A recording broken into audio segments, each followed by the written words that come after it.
म्हणजे सरकारनं मुंबईत केलं मराठा समाजासोबत ते बरोबर केलं.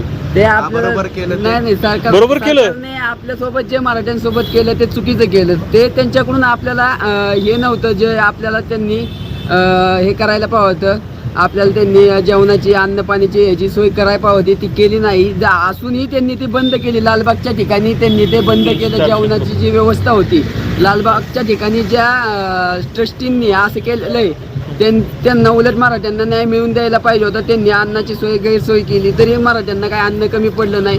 इतर ठिकाणाहून अन्न त्यांना मिळालं. जरी ट्रस्टींनी किंवा मुंबईमधल्यांनी किंवा सरकारने जरी अन्न बंद केलं तरी मराठी काही उपाशी राहणार नाहीत. त्यांना कुठूनही अन्न मिळणारच आणि मराठी आरक्षण हे हक्काचं मिळवणारच ना. बरं, आता मग जे मुंबईत घडलं ते तू म्हणतो चुकीचं घडलं. मग हे कोणी घडवून आणलं? हे सरकारने देवेंद्र फडणवीस असतील, एकनाथ शिंदे असतील, यांनी सरकारनं वरूनच केलेलं आहे. सरकारनेच केलेलं आहे, मुद्दामून केलेलं आहे. बरं, मग ह्यासोबत एक जोडून प्रश्न, ओबीसीतनं भेटला पाहिजे का कसं? नाही, आपल्याला आरक्षण मिळणं हे गरजेचं आहे, पण कुठूनही मिळणं. आता सरकारनं त्यावरती तोडगा काढावा. शरद पवारांनी जसं सांगितलं. बरं, हा, शरद पवार साहेबांनी काय सांगितलं? शरद पवार साहेबांनी काय सांगितलं, ज्या कर्नाटक बाहेरच्या राज्यात जे होऊ शकतं ते आपल्या राज्यात का नाही होऊ शकत? झालं पाहिजे.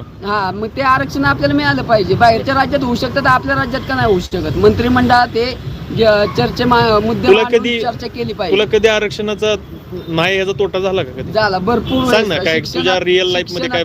आपल्या शिक्षणात, मराठ्यांच्या मुलाच्या शिक्षणात आपल्याला 90% 95% गुण मिळून सुद्धा आपल्याला ऍडमिशन मिळत नाही. आपल्याला डोनेशन द्यावं लागतं.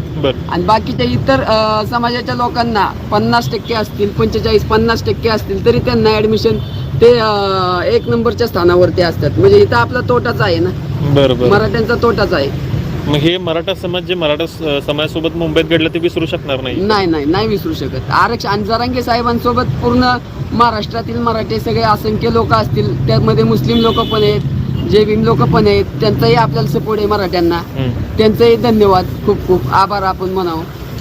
अजून काय सांगशील मराठा लोकांना? लाईव्ह बघते ते अजून काय आपल्याला जेवढं म्हणजे आपल्याला आरक्षणासाठी आपल्याला जेवढं करता येईल तेवढं आपण. म्हणजे सरकारनं मुंबईत केलं मराठा समाजासोबत ते बरोबर केलं. ते बरोबर केलं. नाही सरकार बरोबर केलं. सरकारने आपल्यासोबत जे मराठ्यांसोबत केलं ते चुकीचं केलं. ते त्यांच्याकडून आपल्याला हे नव्हतं जे आपल्याला त्यांनी हे करायला पाहिजे होतं. आपल्याला त्यांनी जेवणाची